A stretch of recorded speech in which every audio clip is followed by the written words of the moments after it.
सर्व अच्युत गोत्रे बंधू आणि भगिनी, त्याचप्रमाणे साधू संतांना दंडवत प्रणाम. आज आपण 19 नंबरच्या सत्संगामध्ये प्रवेश करत आहोत आणि या सर्व सत्संगामध्ये आपण जीवाचे दोष यावरती चिंतन करत आहे. खरं म्हणजे आपण आपल्या जीवाचं चिंतन करणं, या जीवाच्या दोषाचं चिंतन करणं आणि त्या दोषातून बाहेर पडणं म्हणजेच अप्रत्यक्षरित्या ऊर्ध्वगतीला लागणं, हीच परमेश्वराची ह्या जीवाकडून अपेक्षा आहे आणि तीच आपण करण्याचा प्रयत्न करतोय. तो प्रयत्न म्हणजे धार्मिकता, तो प्रयत्न म्हणजे धर्म. आणि यासाठी परमेश्वराने या जीवाला पूर्णपणे स्वातंत्र्य दिलेले आहे. त्या स्वतंत्रतेला परमेश्वर कधी हात घालत नाही. जीवाच्या संदर्भात परमेश्वराने अनंत दोष जरी सांगितलेले असले, परंतु त्या दोषाच्या माध्यमातून परमेश्वर आचार्यतयाचा धर्म सांगून आपल्याला त्याप्रमाणे राहण्यास, त्याप्रमाणे चिंतन करण्यास आणि त्याप्रमाणे वागण्यास एक स्वतंत्रता दिलेली असते. मागच्या सत्संगामध्ये जीवाच्या संदर्भात आपण जीव सर्व दोषाचे आळे, जीव स्वार्थी कसा आहे आणि जीव जीवाला कसा उरलेला असतो, त्याप्रमाणे जीवाचे दोष, दोषाच्या अनुषंगाने जीव म्हणजे दोषदर्शी अगा, तो दुसऱ्याचे दोष पाहण्यात कसा पटाईत आहे हे आपण बघितलं. आणि यावरती अनेक लोकांनी मला प्रश्न केला. खरं म्हणजे अनेक सत्संगामध्ये या गोष्टीचं मी स्पष्टीकरण केलेलं आहे. दोष बघणे आणि दोष दाखवणे यात कसा फरक आहे हे जर आपण समजून घेतलं तर ही गोष्ट खूप सोपी होईल. कारण आपण धार्मिकता करत असताना या दोषामध्ये खूप अडकलेलो आहे. प्रत्येक गोष्टीचा आपण बाहू करतो, हे केलं तर दोष लागेल, ते केलं तर दोष लागेल, परंतु शास्त्राच्या माध्यमातून ते आपण समजून घेत नाही. कोणीतरी अप्रत्यक्षरित्या आपल्या मानगुटामध्ये किंवा आपल्या बुद्धीमध्ये एक धर्माच्या अनुषंगाने नकारात्मक विचार पेरतंय. हे जर आपण समजून घेतलं तर ते खूप सोपं होईल. खरं म्हणजे दोष म्हणजे काही पाप नव्हे. दोष ही एक नकारात्मक विचारधारा आहे, एक प्रवृत्ती आहे आणि त्यातून आपल्याला बाहेर पडण्यासाठी परमेश्वरांनी आपल्याला हे समजून सांगितलेलं आहे. एखाद्या व्यक्तीचे दोष आपल्याला जर दिसले आणि ते दोष आपण त्याला न सांगता इतरांना सांगत सुटलो तर त्याला दोष पाहणे म्हणतात. कारण त्याची अप्रत्यक्षरित्या आपण बदनामी करत असतो, त्याच्या मनाला लागेल, त्याला दुःख होईल अशा पद्धतीनं वागत असतो. तेच दोष आपण बघितल्यानंतर जर त्याला प्रेमाने आपण आपल्या धर्मनाथ्यांनी, अच्युत गोत्रीयाच्या नाथ्यांनी जर आपल्याला त्याला समजून सांगितलं की अरे, धर्मतत्वामध्ये, सिद्धांतामध्ये या गोष्टी चालत नाही, हे चुकीचं आहे आणि जर ते वाढीस गेलं तर तू धर्मापासून दूर जाऊ शकतो, अत्यंत प्रेमाने जर ह्या गोष्टी त्या व्यक्तीला जर सांगितल्या तर त्याला दोष पाहणे म्हणतात. दोष बघून कानाडोळा करणं, दोष बघून त्या संदर्भात कोणत्या गोष्टीची प्रतिक्रिया न देणं, हा खरा दोष आहे. हे आपण लक्षात घेतलं पाहिजे. ज्यावेळेस एखाद्या व्यक्तीच्या संदर्भात आपण बोलत असतो, ते आपलं पाहणं आहे की बघणं आहे, ही आपली प्रवृत्ती जर आपण चेक केली तर खूप सोपं होईल. म्हणून यातून बाहेर पडलो पाहिजे आपण. आपल्या पूर्वजांनी काही रूढी परंपरेच्या माध्यमातून आपल्यावरती काही गोष्टीचे विचार लादलेले असतात. ते कितपत योग्य, कितपत अयोग्य हे आपण आपली ज्यांच्यावरती निष्ठा असते असे गुरुजन निमित्त त्यांना आपण विचारून घ्यावं. कारण येथीचा जो मार्ग आहे, येथीचं जे आहे म्हणजे परमार्गातलं, हे विचारलं पाहिजे. नाहीतर शास्त्रामध्ये त्याला काही प्रमाण आहे का, ते योग्य की अयोग्य हे आपण समजून घेतलं पाहिजे. कोणाविषयी, कोणत्याही तत्वाविषयी, कोणत्याही समूहाविषयी आपल्या मनामध्ये काहीतरी नकारात्मक गोष्टी निर्माण करणं म्हणजेच अप्रत्यक्षरित्या गैरसमज करून घेणं, हा खरा दोष आहे. आणि म्हणून धर्माच्या अनुषंगाने जर आपण बघितलं तर धर्मामध्ये ही पारदर्शकता आपली असली पाहिजे. म्हणून दोष हा जो विषय आहे, त्या दोषातून जोपर्यंत आपण बाहेर पडत नाही तोपर्यंत आपण या परमार्गाच्या रस्त्यावरती लागू शकत नाही. याचा दोष लागेल त्याचा दोष लागेल हे आपण खूप ऐकलेलं असताना आपण त्या भीतीपोटी धार्मिकता सांभाळत असतो. खरं म्हणजे धार्मिकता ही निर्भयतेकडे नेण्याचं साधन आहे. धर्म हा मुक्तीकडे नेण्याचं साधन आहे. त्या गोष्टीचा जर आपण विचार केला तर आपल्या मनामध्ये ज्या भीती आहे किंवा नकारात्मक गोष्टी आहे, विकृती आहे, तो धर्म नव्हे. आणि म्हणून आपण अन्यथा ज्ञानामध्ये किंवा अज्ञानामध्ये अडकल्यामुळं अशा गोष्टी आपल्या मनामध्ये निर्माण होत असतात किंवा कोणीतरी हेतुपुरस्सर निर्माण करत असतं. त्यापासून आपण वाचलं पाहिजे, त्यापासून आपण दूर राहिलं पाहिजे आणि त्या समजून घेतल्या पाहिजे. कितीतरी चर्चा करत असताना काही लोक मला सांगतात की एखादं स्थान काही कामानिमित्त किंवा काही कारणास्तव नाही करता आलं मला, तर लोक सांगतात अरे दोष लागला, स्थान आवरण्याचा दोष लागेल, आता ते स्थान तुमच्याकडून कधीच होत नाही. असं तर कधी झालं नाही. मग नंतर मी 8 दिवसानंतर परत त्या स्थानावर गेलो. तर ह्या ज्या प्रचितीच्या गोष्टी आपण समजून घेतल्या पाहिजे. आपण ऐकलेलं काय असतं आणि आपल्या प्रचितीला काय आलेलं असतं. जे प्रचितीला आलेलं आहे ते खरं आहे, जे ऐकलेलं आहे ते खरं नव्हे. हे आपण समजून घेतलं पाहिजे आणि त्यातून काहीतरी नवीन शिकलो पाहिजे. या शिकण्यातून लोकांना शिकवलं पाहिजे. हा खरा धर्म आहे आणि धार्मिकता आहे. परंतु धर्म म्हटलं की एक तिथं आपल्या भावनेचा विषय येतो आणि त्या भावनेला हात घातल्यानंतर कारण नसताना का विनाकारणच धर्माच्या अनुषंगाने अनेक अधर्म आपल्या मनामध्ये आपण पेरत असतो किंवा समाजामध्ये आपण पेरत असतो. ते चुकीचं आहे. आणि म्हणून जीव दोषीच आहे एक, हे आपण मागच्या वेळेस बघितलं. त्या दोषयुक्त जीवानी दोष पसरावे की त्या दोषातून निघण्यासाठी प्रयत्न करावा. हा आपापला चिंतनाचा विषय आहे, आपापल्या प्रयत्नाचा विषय आहे. ज्याला परमेश्वर प्राप्ती हवी आहे आणि ज्याला फक्त आणि फक्त परमेश्वरच हवा आहे, तो मात्र ह्या गोष्टीचं नक्कीच खूप खूप चिंतन करतो, खूप विचार करतो आणि आपला जो आध्यात्मिक प्रवास आहे तो अत्यंत सावधपणे करण्याचा प्रयत्न करत असतो. परंतु जे लोक दृष्टपर धार्मिकता करतात, करायची म्हणून करतात, एक भीतीपोटी किंवा समाज करतो म्हणून किंवा एक परंपरा आहे किंवा दृष्टपर भावनेनी काहीतरी अपेक्षेने जी धार्मिकता लोक करत असतात, त्याचा मात्र एवढे लोक विचार करत नाही आणि तेच खऱ्या अर्थाने या अंधश्रद्धेमध्ये किंवा दोषामध्ये अडकत असतात.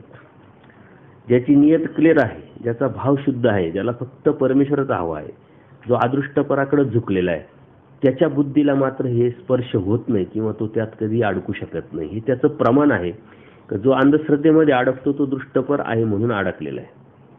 जो अंधश्रद्धेच्या जवळही जात नाही किंवा अंधश्रद्धेला जवळ येऊ देत नाही, तो अदृष्टपराकडे झुकलेला आहे. हे भक्ताचं प्रमाण किंवा धार्मिकतेचं प्रमाण आपण समजून घेऊ शकतो आणि यावरती तर्क करू शकतो की कोणती व्यक्ती कोणत्या विचाराने, कोणत्या पद्धतीने, कोणत्या भावाने, कोणत्या ध्येयाने धार्मिकता करत असते.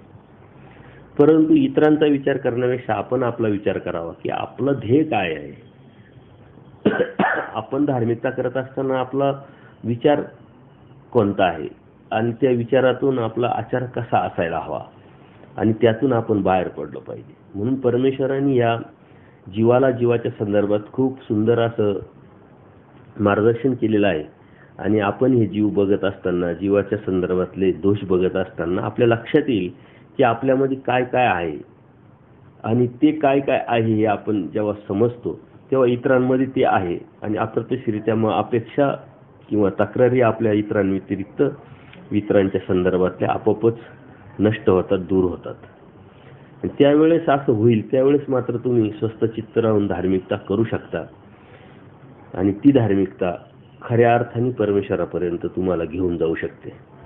किंवा आपण विनाकारण धार्मिकता जरी करत असलो तरी समाजाच्या ह्या अनेक गोष्टींमध्ये अडकलेलो असतो, अपेक्षांमध्ये किंवा तक्रारींमध्ये. त्यामुळं आपण खूप इतरांविषयी आपल्या मनामध्ये एक काही विचारधारा बदललेली असते, तयार केलेली असते आणि त्यातच आपण गुंतत गुरफटत राहतो. आणि त्यामुळं जीव एखादी असल्यामुळं त्यातून तो न निघता परमेश्वराच्या मार्गाला निघतच नाही, जातच नाही. आणि मग त्याचं फक्त एक प्रोसेस, एक संस्कार किंवा एक सवय त्या सवयीतून तो धार्मिकता करत असतो. ती गुळगुळीतपणा त्या धार्मिकतेला जर आला तर कोणत्याही प्रकारचा त्या धार्मिकतेतून उपयोग होत नाही. कारण कोणत्याही गोष्टीचा रिझल्ट पाहिजे असेल आपल्याला तर ते समजून घेणं आणि त्या समजून घेऊन तशा पद्धतीच्या कृतीवर जाणं, त्यावेळेसच आपल्याला त्यातला रिझल्ट भेटू शकतो.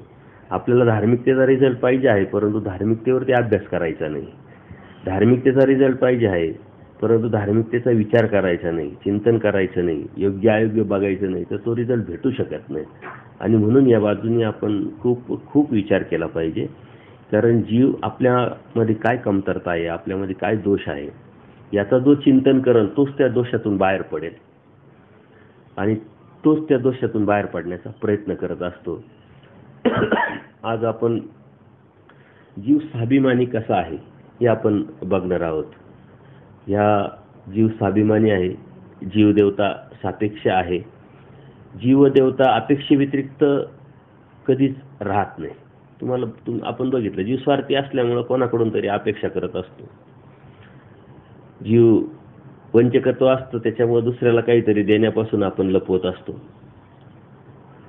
जीव हा सर्व दोषाचा आळ म्हटलं, त्यामुळं जीव दोषदर्शिका ठरत असतो आणि तो दुसऱ्याकडे बघत असतो आणि ते नकारात्मक गोष्टी बघत असतो. परंतु हे करत असताना आपण एकटे नाहीये. ह्या गोष्टीमध्ये विचार करताना तर परमेश्वरांनी जीवाबरोबर देवता सुद्धा सापेक्ष असतात हे आपल्याला सांगितले. जीव तर सापेक्ष असल्या कारणाने अपेक्षेव्यतिरिक्त तो जगूच शकत नाही म्हटले. त्याचप्रमाणे देवता सुद्धा ह्या जी बी धार्मिकता करून घेतात जीवाकडून, ते सापेक्ष अनुषंगाने ज्या बी लोक धार्मिकता करतात त्या देवतेपर्यंत पोहोचतात. म्हणून आपण परमार्गात आहोत.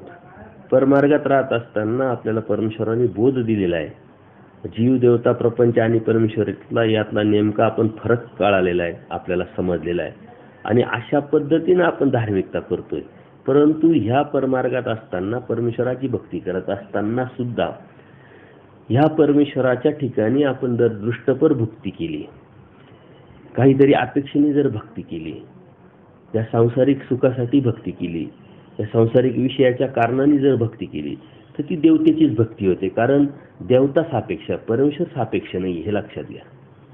म्हणून आपण जी भक्ती करतोय ती कोणत्या प्रकारची हे चेक करणं अत्यंत गरजेचं आहे. आपण परमेश्वराची भक्ती करतोय सांगून टाकतो, परंतु त्याचं ध्येय काय, त्याचा उद्देश काय, त्याचं ध्येय कोणत्या पद्धतीचं आहे, त्याचा उद्देश कोणत्या पद्धतीचा आहे, त्याच्यावरती परमेश्वराची भक्ती की देवतेची भक्ती ठरत असते. परमार्गात राहून सुद्धा जर दृष्टपर भक्ती केली तर ती देवतेचीच भक्ती होते. ते परमेश्वरापर्यंत ती भक्ती पोहोचत नाही. हे आपण जर समजून घेतलं तर खूप सोपं होऊन जाईल. कारण दृष्टपर भक्ती ही परमेश्वरापर्यंत न पोचता देवतेपर्यंत पोहोचत असते आणि त्या कारणाने, त्या अनुषंगाने आपण परमार्गात असेल तरीही, परमार्गात आहे तरीही आपली जी भक्ती आहे ती देवतेचीच भक्ती होते. आणि म्हणून या गोष्टी जर आपण समजून घेतल्या तर खूप सोपं होईल. परमार्ग म्हणजे काय आणि कर्मराटी म्हणजे काय. ह्या दोन्ही सूत्राच्या अनुषंगाने जीवदेवता सापेक्ष व जीव स्वाभिमानी, या दोन्ही सूत्र, जीवदेवता स्वाभिमानी, या दोन्ही सूत्राच्या अनुषंगाने परमेश्वरांनी एकदा देवता निर्वच व क्रियाज्ञान कथन करताना परमपूजनीय माईम भटांना संसरण निरूपण सांगत असताना या देवता निर्वचच्या संदर्भात, देवता वर्गाच्या संदर्भात हे तत्वज्ञान सांगितलेलं आहे. माईम भट एकदा परमेश्वराला पुजतात, विचारतात की जी तरी देवताशी जीवाचे काहीसे आधार आहे ज्ञान. आणि मग देवता म्हणतात, देवतेची मळाधार ज्ञान असते. जीव देवता प्रपंच साजात्य आहे, म्हणजे सारखेपणा सांगितलेला आहे. जीव देवता सापेक्ष आहे आणि परमेश्वर निरपेक्ष आहे. जीव देवता स्वाभिमानी आहे आणि परमेश्वर निराभिमानी आहे. ह्या प्रकरणामध्ये किंवा हिजड्यामध्ये देवतेच्या आणि जीवाच्या संदर्भात परमेश्वरांनी वेगवेगळे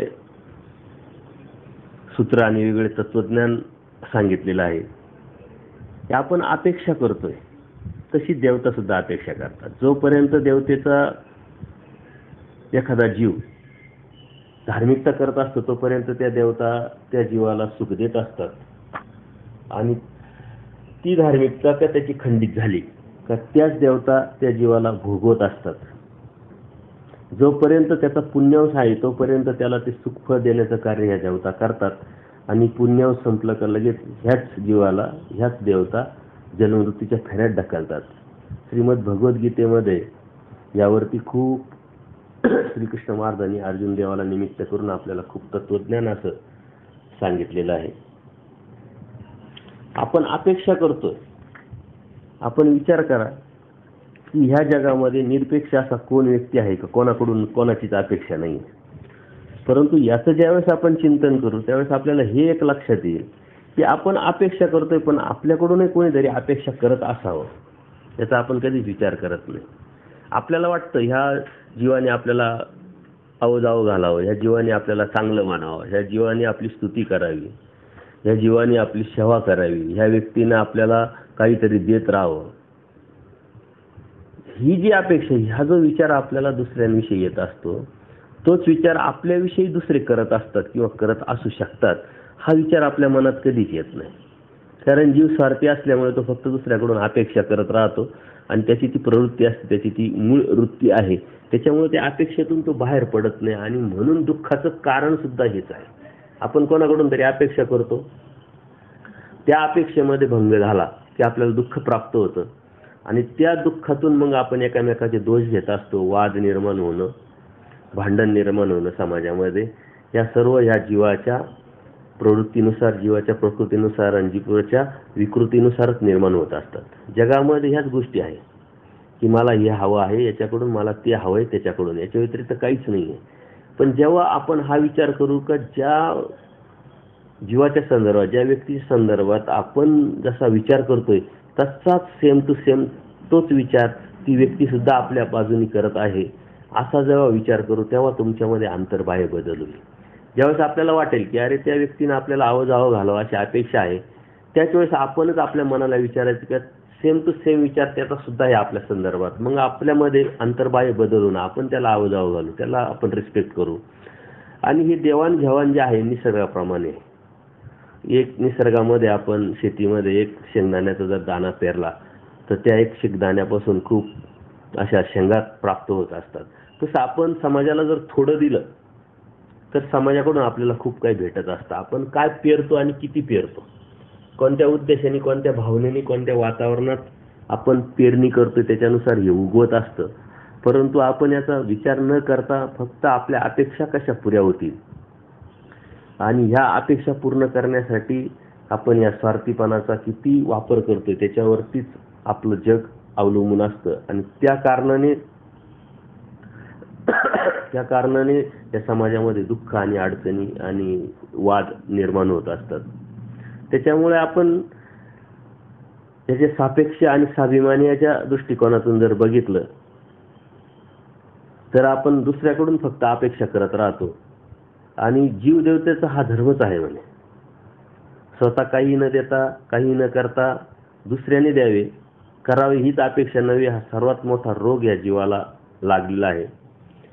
सारांश, जीव हा असंख्य दोषाची निष्पत्ती भूमी आहे. जीव हाच एक दोष असल्या कारणाने आणि अनादि अविद्या ही त्याच्यामध्ये कुवस्तू दृढ बंधनात निर्माण झालेली असल्या कारणाने त्याच्यामध्ये मतित्रय तयार होणं आणि त्या मतित्रयाच्या माध्यमातून हे जीवाला दोष चिटकलेले आहे. म्हणून दोष आपण किती काढण्याचा प्रयत्न केला तर आपल्याकडून ते काढणं शक्य नाही. कारण ते वज्रकिटकेच्या दृष्टांताच्या अनुषंगाने ते आपल्याला इतके चिटकलेले आहे की आपण जे जे उपाय करू ते आपल्यालाच अपायकारक होते, आपल्याला त्रासदायक ठरतील, आपण त्यात आणखीन दुःखाला जाऊ. म्हणून या अनादि अविद्येचा छेद जोपर्यंत होत नाही तोपर्यंत आपल्या जीवाचे दोष सुद्धा बाहेर पडू शकत नाही किंवा दोष सुद्धा निघून जाऊ शकत नाही. आणि ते काम फक्त परमेश्वरच करू शकतात. आणि म्हणून आपलं पहिल्यांदी प्रथम जे कर्तव्य, पहिलं जे काम आहे ते परमेश्वराला प्राप्त करणं. म्हणून परमेश्वराला प्राप्त केल्यानंतर आपल्यातल्या जे ह्या अनादि अविद्येच्या माध्यमातून निर्माण झालेल्या ज्या कुवस्तू आहे, जे दोषरूप आहे, ते आपोआपच निघून जातील. आणि म्हणून आपण फक्त आपल्या जीवनाचं जे ध्येय आहे, आपल्या जीवनाचं जे फोकस आहे, आपल्या जीवनाचं जे टार्गेट आहे, ते परमेश्वर प्राप्ती ह्या उद्देशावरती, ह्या उद्दिष्टावरती लक्ष केंद्रित करावं आणि केलं पाहिजे. परंतु ते करण्यासाठी आपल्यामध्ये हे जे अनादि अविद्येच्या माध्यमातून अनंत दोष जे लागलेले आहे, त्याच्याबरोबरच लढणं हे आपलं काम आहे. आपण कोणाबरोबर लढायचं काही गरज नाही आहे. कारण आपल्यामध्ये जितके शत्रू अडकलेले आहे, आपल्यामध्ये जितके शत्रू निर्माण झालेले आहे, त्यांच्याबरोबर लढत लढतच आपल्याला परमेश्वरापर्यंत जावं लागणार आहे. आणि हे लढणं एवढं सोपं नाही आहे. कारण समोरच्या गोष्टीकडे जाऊन समोरच्या गोष्टीला आपण लढण्याचं जर ठरवलं तर ते लढू शकतो. पण जेव्हा आपणच आपल्याबरोबर लढायचं म्हटलं तर ते एवढं सोपं नसतं. म्हणून या गोष्टी आपण समजून घेतल्या पाहिजे. एक वेळी महागाईचा सुद्धा देवाला विचारतात का जीव, देवता आणि परमेश्वर याच्यामध्ये वेगवेगळ्या गुणाच्या माध्यमातून काय लक्षण आहे आणि काय विलक्षणता कशी ओळखावी म्हटले गेली. आणि हेच आपण समजून घेतलं पाहिजे. परमेश्वर म्हणतात जीव देवता सापेक्ष आहे म्हटले आणि परमेश्वर निरपेक्ष आहे. परमेश्वर निरपेक्ष आहे, त्याला कोणत्या प्रकारची कोणाकडून काही अपेक्षा नाही. परंतु ती निरपेक्षता जी आहे ती परमेश्वराकडून कशी निर्माण झालेली आणि तो कोणत्या वेळेस ते परमेश्वर आपल्या अपेक्षा करतात. कारण आपल्यालाच केंद्रस्थानी ठेवून परमेश्वराने या सारा उपद्व्याप केलेला आहे. जीव देवता स्वाभिमानी आहे परंतु परमेश्वर निराभिमान आहे. जीव आणि देवता जे आहे हा स्वाभिमानी आहे. कारण देवता सुद्धा त्याच पद्धतीनं अपेक्षा करतात, पूजन करतात. कारण देवता भज्या, जीव भजक. देवता भजून घेणारे असल्यामुळं प्रत्येक जीवाने आपलं भजन पूजन करावं आणि त्या विधीत, त्या कर्मकांडात असल्यानंतरच देवता ह्या जीवाला पुण्यरूपाने फळ देत असतात. परंतु देवतेचं फळ, पुण्यरूपाचं किंवा सुखफळ मिळवणं एवढं सोपं नसतं. त्यांचा तो विधी, ते जे आपण देवता वर्गामध्ये गेल्यानंतर याच्यावरती खूप स्पष्टीकरण येणार आहे. देवता ज्या आहे त्या खूप वंचकत्व असतात. सुखफळ जे आहे ते खूप कमी प्रमाणात देतात आणि दुःखफळ आहे जीवाला अत्यंत तीव्रतेने देत असतात.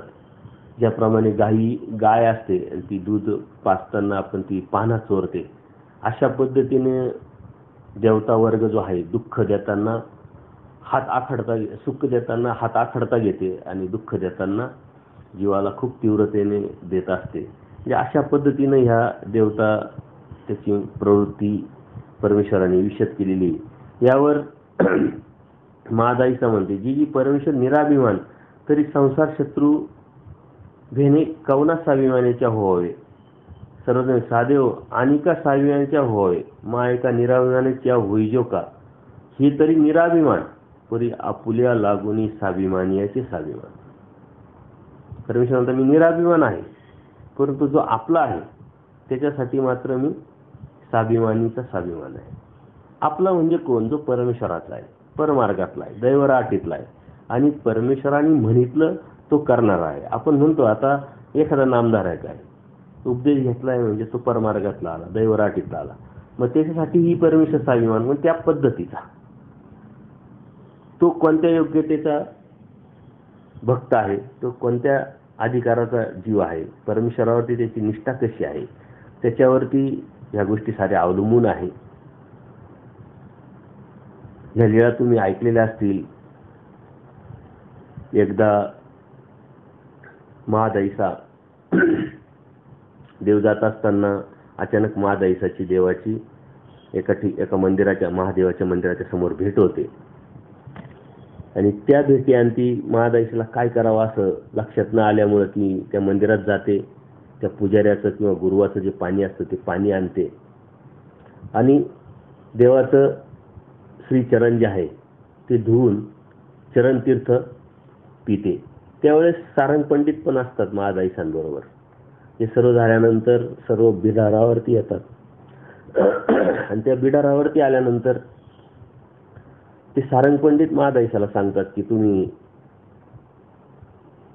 आंघोळ करून घ्या. तर ते सारंग पंडित जरी असले दादूस पण असतात आणि दादूस त्यांना सांगतात की आंघोळ करून घ्या. तर महादाईसा विचारते आंघोळ कशासाठी? म्हणे तुम्ही ते गुरुवाचं पाणी पिले. तर महादाईशाला आश्चर्य वाटतं की ते म्हणे ते गुरुवाचं पाणी नाहीये, मी चरणतीर्थ घेतलं.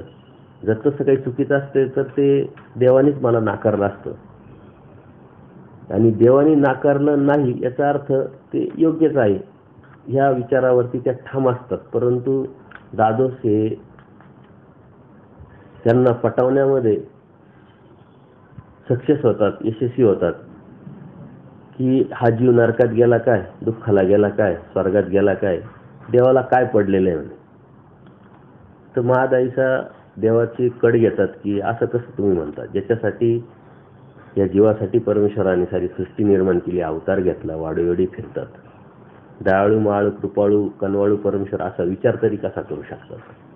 मग ते एक उदाहरण देतात की द्वापार युगामध्ये सर्व यादव जे आहे परमेश्वराच्या कुळातले ते स्वतः याच्यामध्ये झुंजून मेले आणि नरकाला गेले. त्यावेळेस श्रीकृष्ण महाराज काही करू शकले नाही, तेव्हा हे कसे करणार. आणि म्हणून हे पटल्यानंतर महादाईचा देवाकडे येतात. देवाचा आराम चालू असतो, परंतु महादाईचा स्पष्ट सांगते दादोसांबरोबर झालेलं संभाषण, आणि देवाला अत्यंत त्याच्याविषयी खेद निर्माण होतो. आणि ते म्हणतं असं कोण म्हणतं, तिथं कोण होतं म्हणे माझं, कोणी इंद्राचं होतं, कोणी चंद्राचं होतं, तो माझा असताना म्हणे तर एक ब्रह्मांड दुसऱ्या ब्रह्मांडावरती आपटून मी क्रॅश केला असतं. इतका मोठा परमेश्वराने अभिमान घेतलेला आहे. म्हणजे जो आपला आहे त्याच्यासाठी परमेश्वराचा हा अभिमान सतत द्रवत असतो. आणि हे महादाईशाला परमेश्वर स्पष्ट सांगतात. जीव आणि देवता ह्या सापेक्ष आहे, म्हणजे अपेक्षा करणाऱ्या आहेत, आणि दुसऱ्याकडूनच अपेक्षा करणं, दुसऱ्याकडून काहीतरी भेटणं, ही सतत ही जीवाची प्रवृत्ती असते. आपण जेव्हा यातून चिंतन करू आणि त्यावेळेस आपल्या लक्षात येईल तर आपण आपल्याकडून अपेक्षा केली पाहिजे.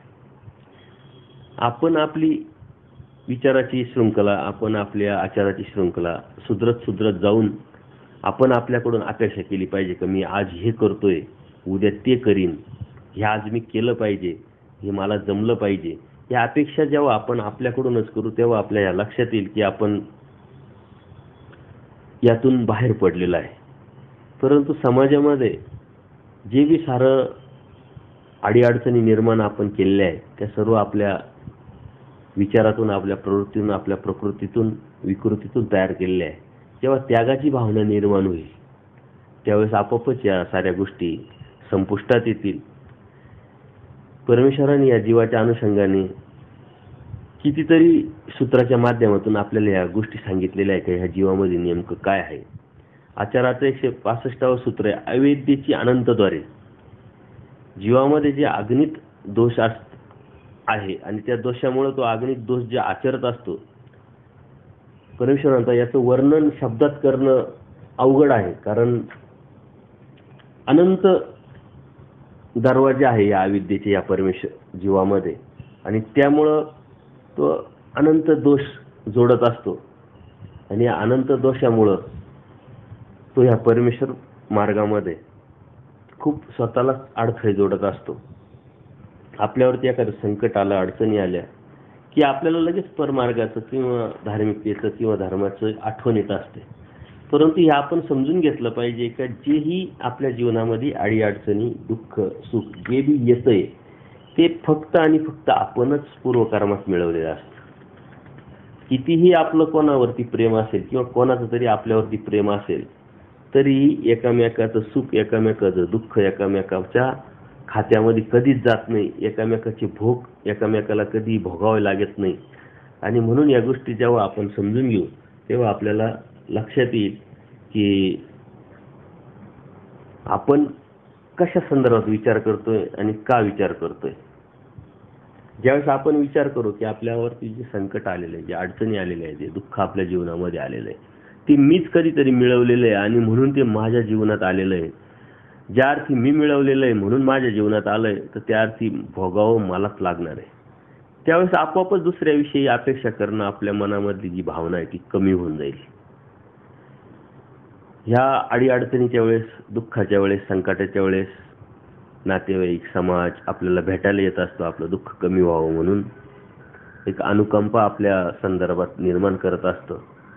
ती एक संस्कृती आहे, ती संस्कार आहे का दुःखामध्ये आपण स्वतःहून कोणाच्या तरी सहभागी होत असतो आणि आनंदामध्ये कोणाला तरी आपण स्वतःहून सहभागी करून घेत असतो. त्यावेळेस मात्र त्यांचे आभार मानले पाहिजे, परंतु आपली अपेक्षा वेगवेगळ्या प्रकारची असते की यांनी आपल्याला मदत करावी, यांनी आपल्या जवळ यावं, आपल्या अडीअडचणीला कामी पडावं. परंतु आपण कधी असं केलेलं आहे का किंवा करत आहे का, तशी भावना आपली आहे का याचा आपण विचार करत नाही.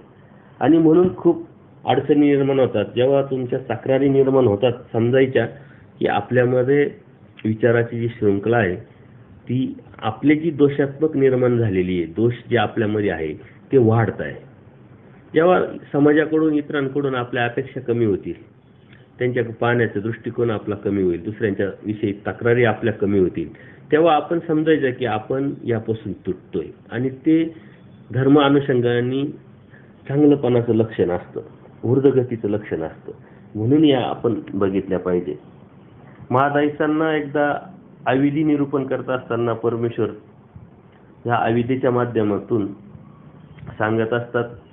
सायंकाळचा पूजा अवसर झालेला असतो देवाला, व्याळी झालेली असते देवाची.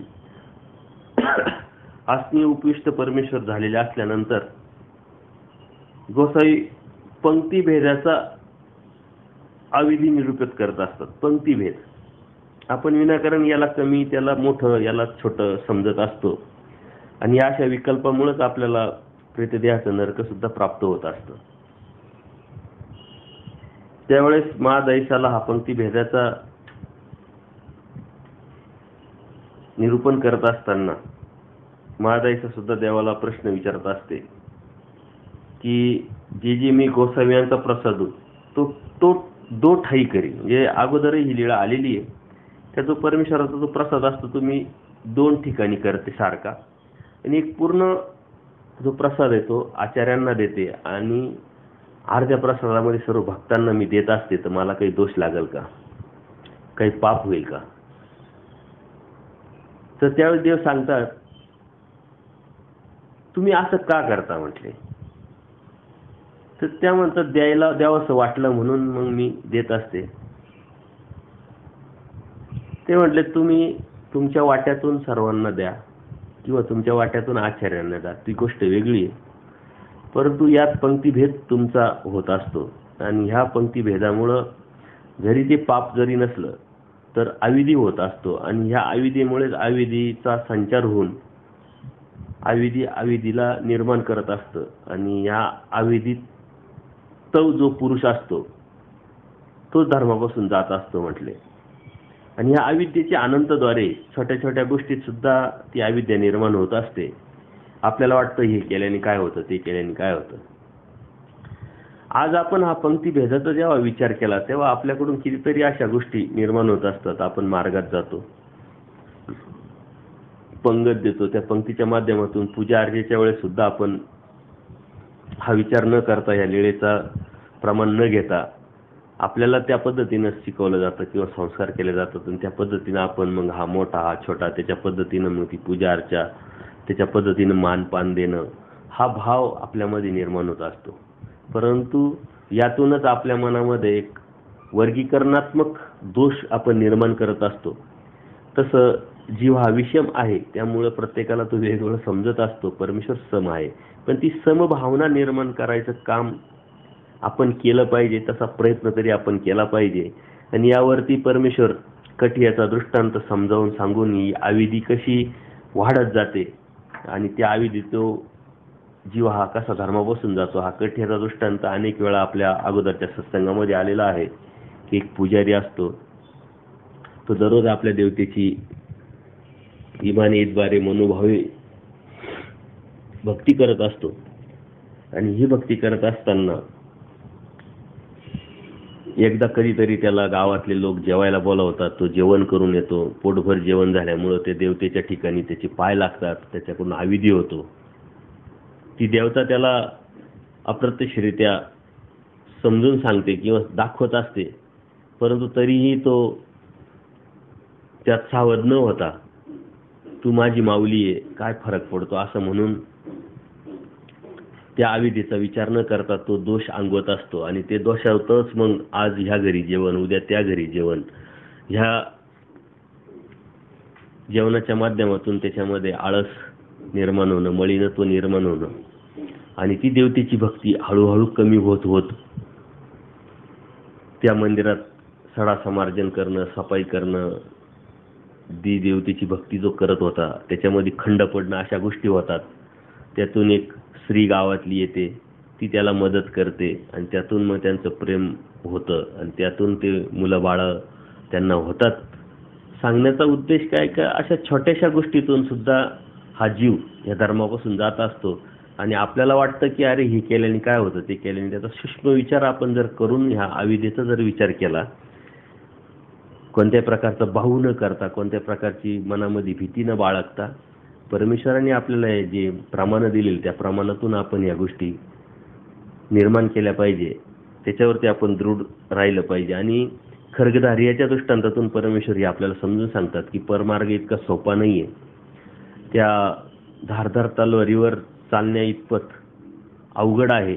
ज्याला कुशळता आहे, ज्याची बुद्धी तीक्ष्ण आहे, तोच त्यापासून त्याच्यावरतून जाऊ शकतो. अन्यथा त्याचे ह्या खड्गधारेवरती चालणारा हा जीव आहे, त्याच्यामध्ये जर अंगाचं लघुत्व, बुद्धीचं कौशल्य नसेल आणि तो त्या पद्धतीने तो वापरणार नसेल तर त्याचे हातपाय तुटून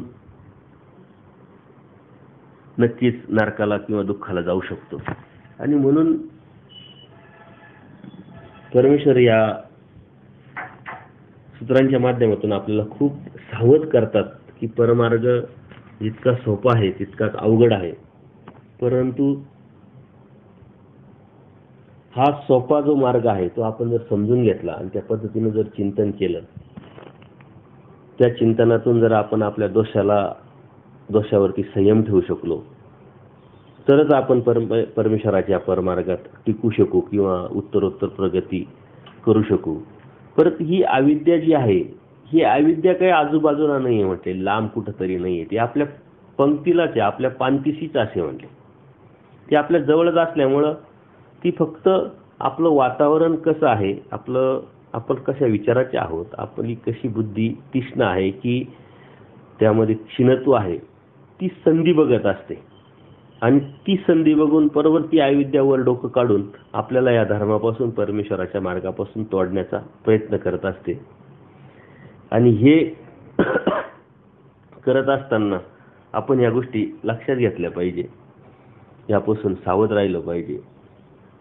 आणि हे जे दोष आहे हे परमेश्वर आपल्याला सांगताय म्हणून आपल्याला कळतंय तरी, किंवा एखाद्या अन्य मार्गीयाचा जो कुणी असेल व्यक्ती, तो धार्मिक असेल किंवा साधू असतील, त्यांच्याशी चर्चा करून बघा, तुमच्या लक्षात येईल की ते ह्या गोष्टी मानायलाच तयार नाही, मानतच नाही. त्याच्यामुळे त्यांच्यामध्ये अहंकार खूप असतो. कारण देवतेचं जे तत्वज्ञान आहे ते त्रिगुणात्मक असतं आणि त्रिगुणात्मकतेच्या ठिकाणी अहंकार असतो.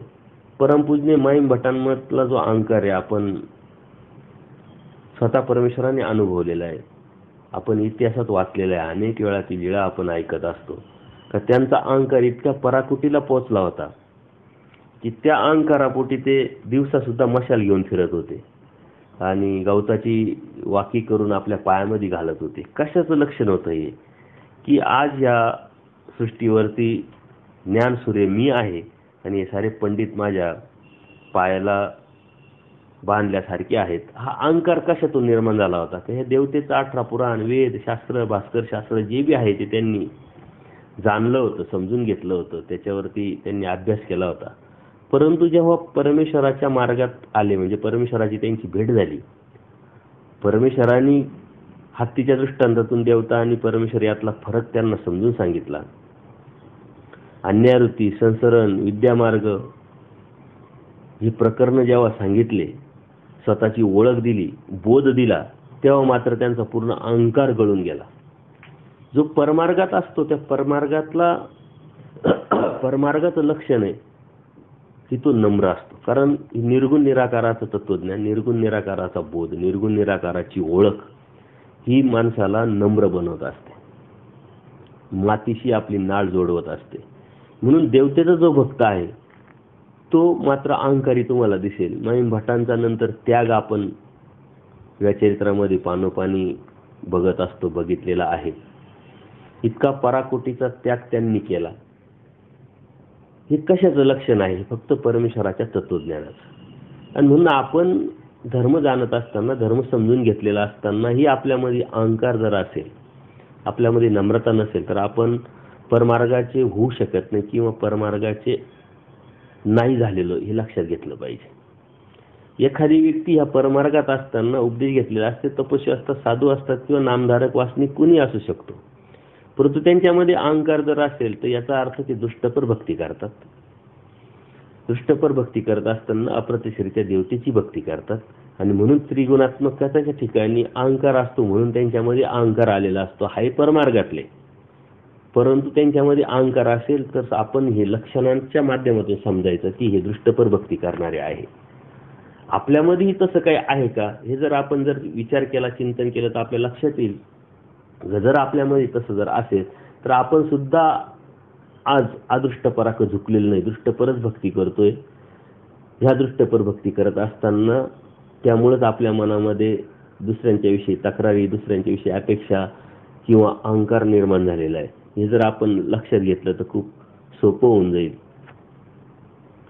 मागच्या सत्संगामध्ये सुद्धा ही लीला आली होती. मूर्ती प्रकाश दर्शन ह्या माध्यमातून आचार्याच्या मनामध्ये देवाविषयी एका गुहेमध्ये अन्य संप्रदायाच्या साधूंकडे देव गेलेले असतात, त्यांच्या ज्या शिष्यिनी असतात त्या शिष्यिनीच्या माध्यमातून त्यांना त्यांच्या मनातली जी शंका असते ती दूर करायची असते. परंतु आचार्यांच्या सुद्धा मनात तसं येतं आणि आचार्य त्यांना विचारतात की माझ्या मनात काय यावं असं अन्यथा तुमच्याविषयी.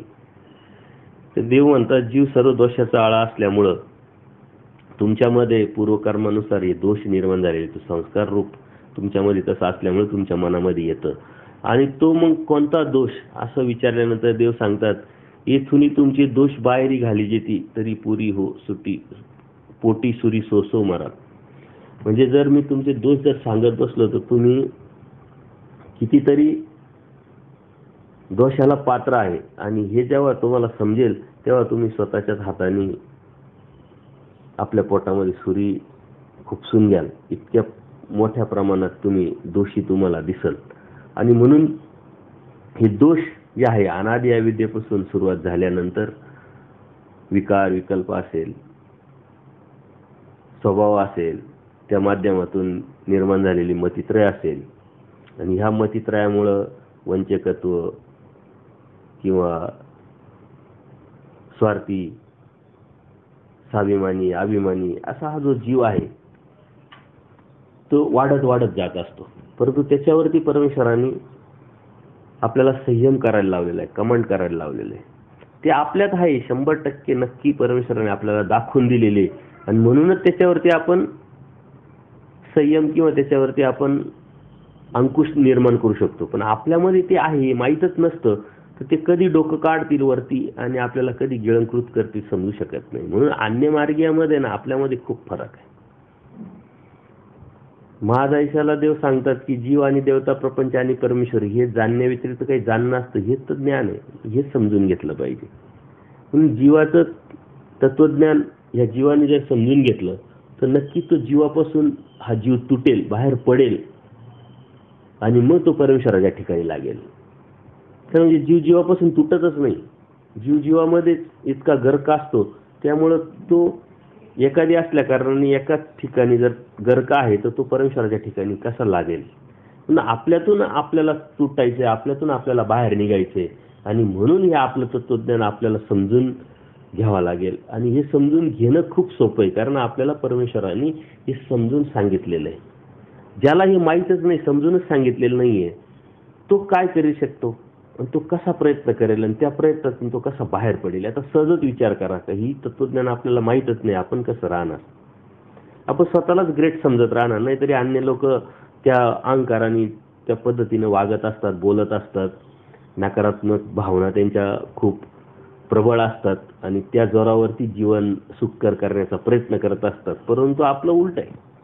आपल्याला हे सर्व समजलेलं असल्यामुळं, आपल्याला हे सर्व दिसत असल्यामुळं आपल्याला यातून परमेश्वराने सांगितलंय बाहेर निघा, ते आव्हान केलेलं आहे. आणि ह्या परमार्गामध्ये परमेश्वर प्राप्तीचं ध्येय जर आपल्याला ठरलेलं आहे, म्हणून आपण प्रयत्न पण करतोय त्यातून बाहेर पडण्याचं.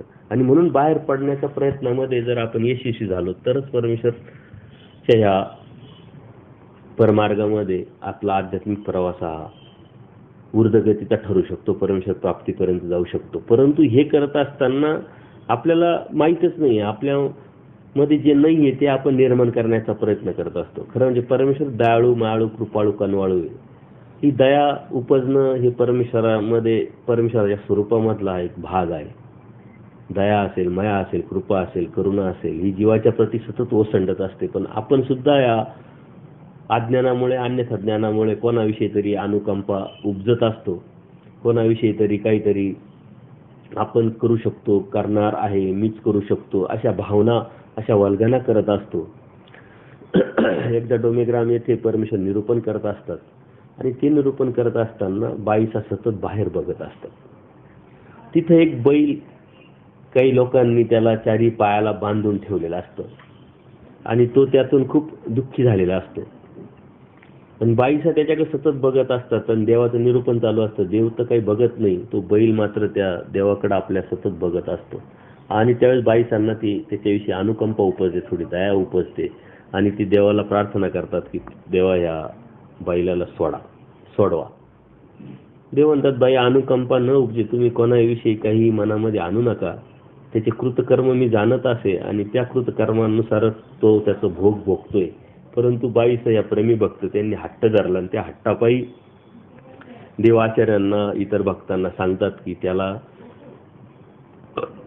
सोडा. पण तो सोडल्यानंतर सुद्धा तो तुमच्यावरती धावेल, त्याला खोल पाण्यात घेऊन जा आणि मग सोडा म्हटलं. म्हणजे ज्याला तो सोडायला जातो हा जीव, त्याच्यावरती तो धावतो. तर जीवाला काही सोडू शकत नाही, जीवाला काही देऊ शकत नाही. आपण कालच बघितलं, मागच्याच सत्संगामध्ये बघितलं. परंतु आपल्यामध्ये अन्यथा ज्ञान असल्यामुळं आपण मी काहीतरी करू शकतो, माझ्याशिवाय हे होऊ शकत नाही, ही गैरसमज, हा भावना दृढ ह्या दोषामुळे झालेली असते. आणि म्हणून आपण अहंकारात जात असतो. म्हणून कोणाविषयी काही अनुकंपा न उपजू देता प्रत्येकजण आपापल्या कर्माने भोगत असतो, आपापल्या कर्माने आपल्या जीवनामध्ये या गोष्टी निर्माण झालेल्या असतात आणि त्याच्यानुसारच तो वागत असतो. आपण यात काही करू शकत नाही, हे आपण लक्षात घेतलं पाहिजे. आणि माळेकराच्या दृष्टांतातून परमेश्वराने या गोष्टी आपल्याला खूप सुंदरपणे समजून सांगितलेलं आहे. एक माळेकरी असतो, आपल्या शेताची राखण करत असतो आणि त्याच्याच बाजूला एक प्रकारची खोलगट भाग. त्या खोलगट भागामध्ये चोर दररोज येणाऱ्या जाणाऱ्याला लुटत असतो. त्या लुटण्यामध्ये तो कोणालाही सोडत नाही. मग तो साधू असेल, सर्वसामान्य माणूस असेल, गरीब असेल, श्रीमंत असेल. परंतु एकदा तो चोर राजाकडून पकडला जातो आणि तो राजा त्याला शिक्षा देतो. ही शिक्षा ज्यावेळेस त्याची भोगत असते, त्याचा भोग असतो, ती शिक्षा बघण्यासाठी सर्व लोक आलेले असतात. आणि ते खैरी जुंपण्याचं जी त्याची शिक्षा असते ते सुरू झाल्यानंतर सारे लोक म्हणतात, कसा गोरा गोमटा आहे, राजाचा पुत्र आहे, राजाचा मुलगा सारखा आहे. आणि हा खरंच दोषी असेल का नसेल माहीत नाही, पण राजा विनाकारण त्याला शिक्षा करतात. परंतु तो माळेकरी जो आहे तो तिथं आलेला असतो, आपल्या अंगावरती एक पांघरून घेऊन. तो ते ऐकल्यानंतर तो म्हणतो, याचे कृतकर्म मी जाणत असे, याला ही शिक्षा कमी पडली, याचे खांडे असे छोटे छोटे करून गावात वाटले पाहिजे म्हणे, इतका मोठा तो दोषी आहे. या माळेकराच्या अनुषंगाने परमेश्वर वरती आपले सर्व कृतकर्म बघत असतो आणि आपल्या ह्या कृतकर्मानुसारच आपल्यालाच आपण दोषी ठरून आपण दुःखाला प्राप्त होऊन हे आपले भोग आपण भोगत असतो. पण धार्मिकता करत असताना आपल्या अपेक्षा खूप वाढलेल्या असतात परमेश्वराकडून, की मी ही धार्मिकता करतोय ना, मग मला हे दुःख नको, मला हे अडचणी नको, मला संकट नको, मी सुखच सुख उपभोगलं पाहिजे. परंतु हे करत असताना परमेश्वराने सुद्धा आपल्याकडून काही अपेक्षा केलेल्या आहेत याचा आपण कधीच विचार करत नाही. आणि परमेश्वराच्या कड किंवा परमेश्वराच्या अपेक्षा जर आपण समजून घेतल्या, त्या पद्धतीनं वागण्याचा राहण्याचा प्रयत्न केला, तर नक्कीच परमेश्वर आपल्याला सहाय्य करतील आणि आपल्याला या दुःखातून घेऊन जातील. त्याच्यासाठीच हा जीवन प्रवास परमेश्वराने आपला सुरू केलेला आहे. त्याच्यासाठीच सृष्टीची निर्मिती, त्यासाठी स्वतःचं परमेश्वराचं अवतार कार्य, आणि त्याच्यासाठीच आपण पण धार्मिकता करतोय. आपल्या जीवनाचं ध्येय तेच असावं की परमेश्वर प्राप्ती.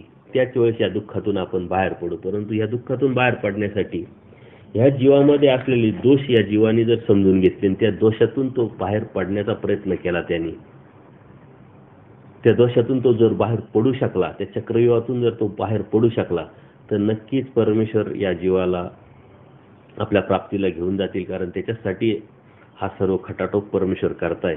परंतु हा जीव हे आपल्यातले दोष समजून न घेता दुसऱ्याचे दोष आपल्याकडं बघत असतो, आणि आपल्यामध्ये तो दोष असल्यामुळे दुसऱ्यामध्ये आपल्याला ते दोष दिसत असतात. पण परमेश्वरांनी गुण घ्यायला सांगितले, तर आपल्यामध्ये गुणात्मक दृष्टिकोनातून ऊर्ध्वगतीचं हे जे भांडार आहे हे आपण वाढवत नेलं पाहिजे. गुणात्मक आपण जितकं जास्त होऊ, तितकी जास्त परमेश्वराच्या रस्त्यावरती दमदार आपले प्रवास हा होऊ शकतो.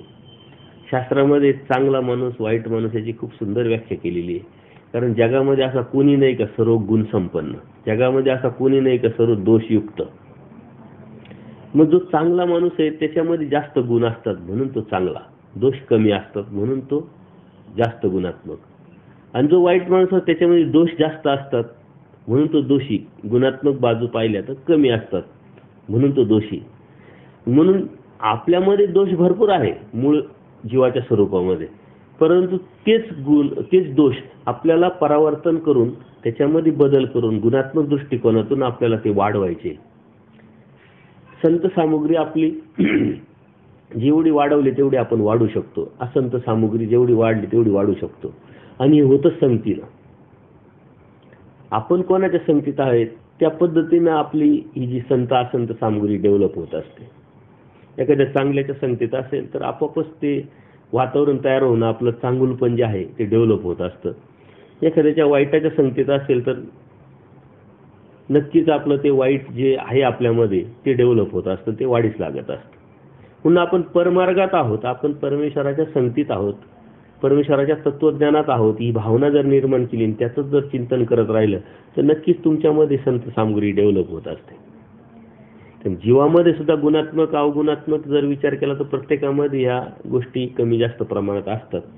परंतु सर्वात जमेची बाजू, सर्वात प्लस बाजू आणि सर्वात मोठी बाजू, श्रेष्ठ बाजू म्हणजे आपण परमार्गातले आहोत.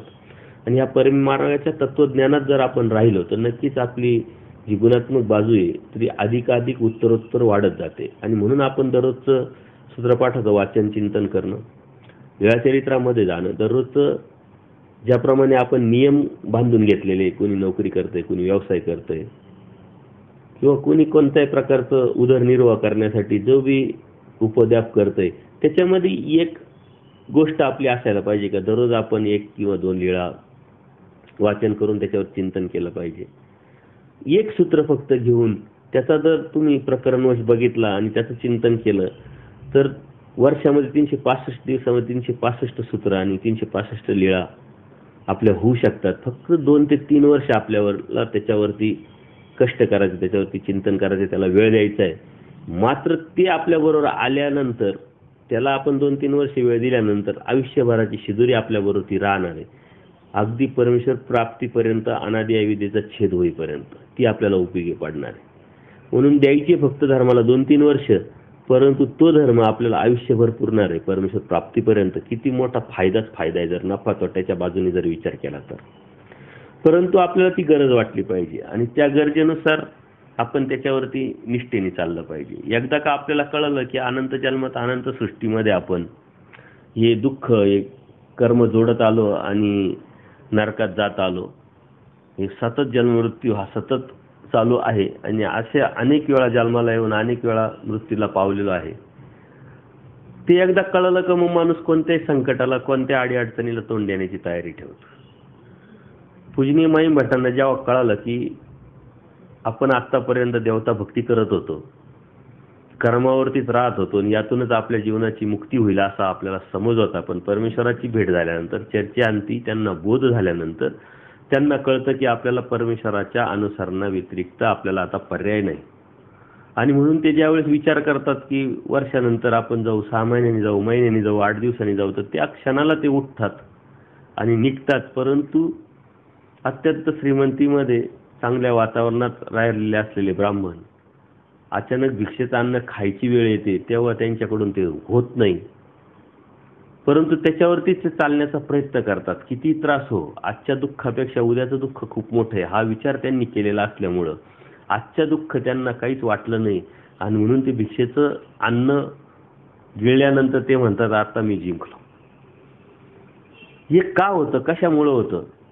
का परमेश्वर प्राप्ती करणं हाच आपल्या जीवनाचा आता मूळ ध्येय आणि त्याच्याशिवाय पर्याय नाही, आत्ता नाही तर कधीच नाही असं म्हणून ते बाहेर पडले आणि म्हणूनच ते भिक्षेचं अन्न खाऊ शकले.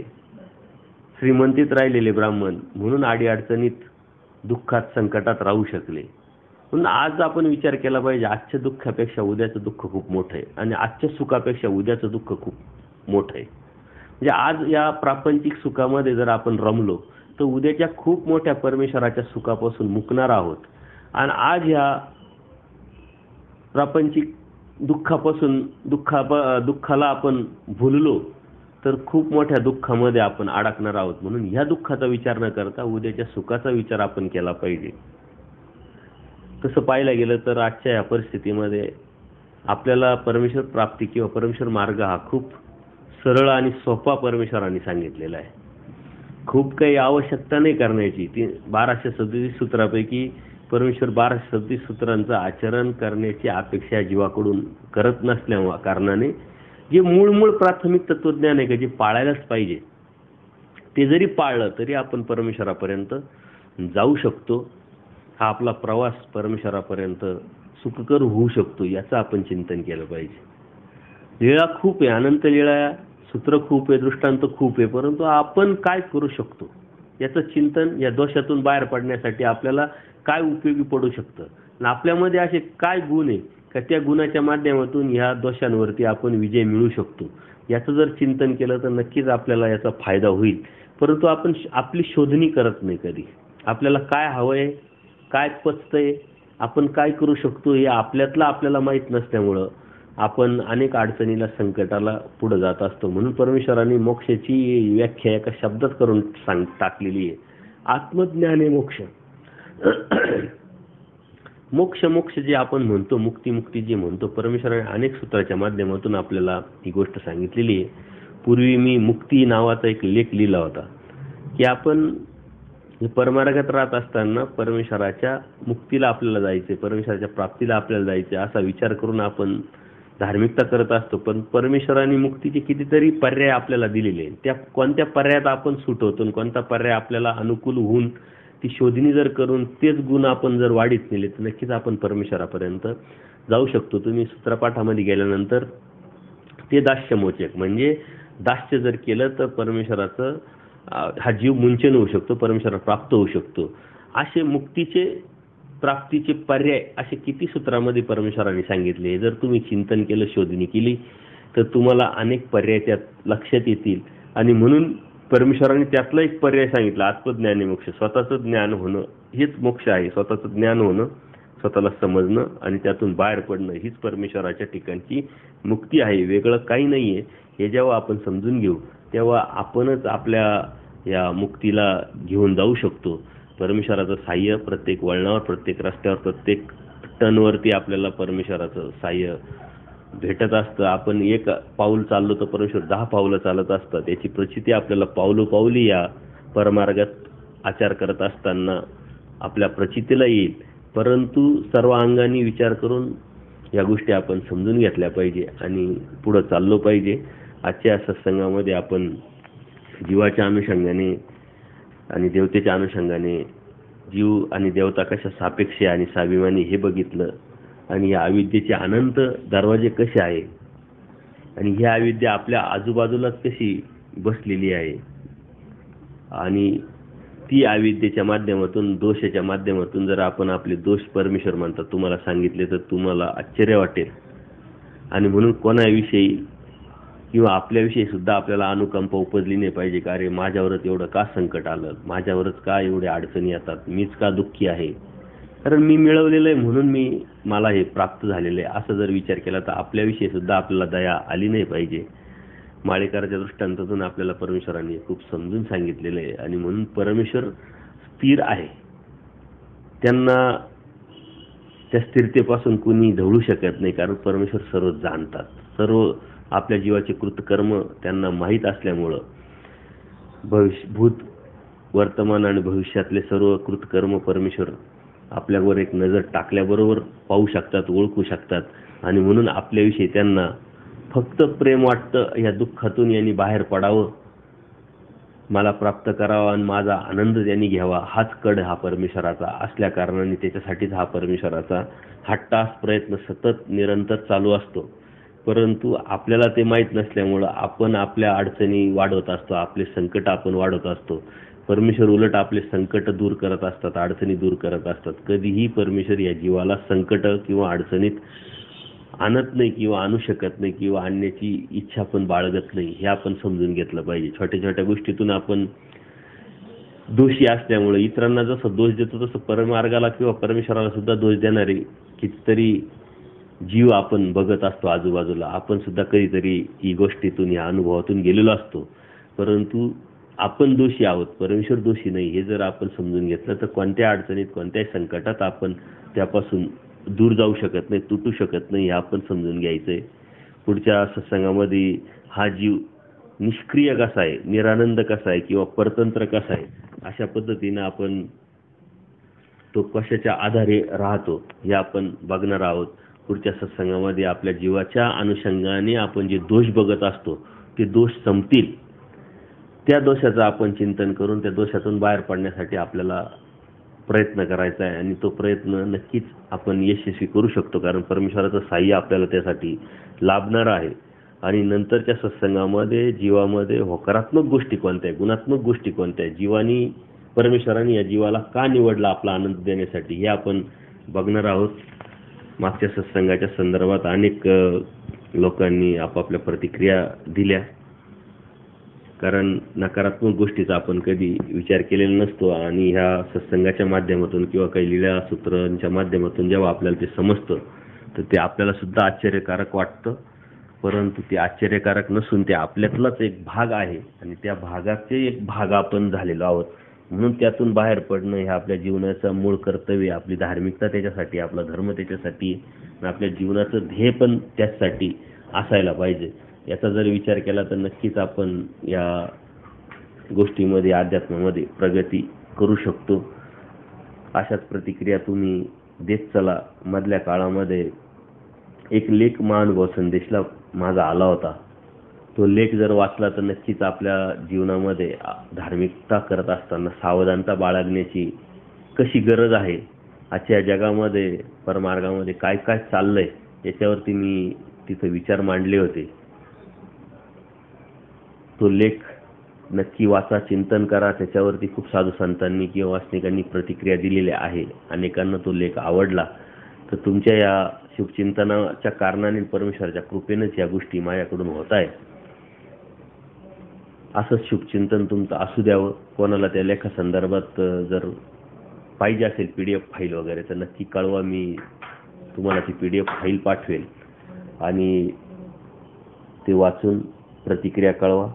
धन्यवाद. दंडवत प्रणाम. दंडवत प्रणाम.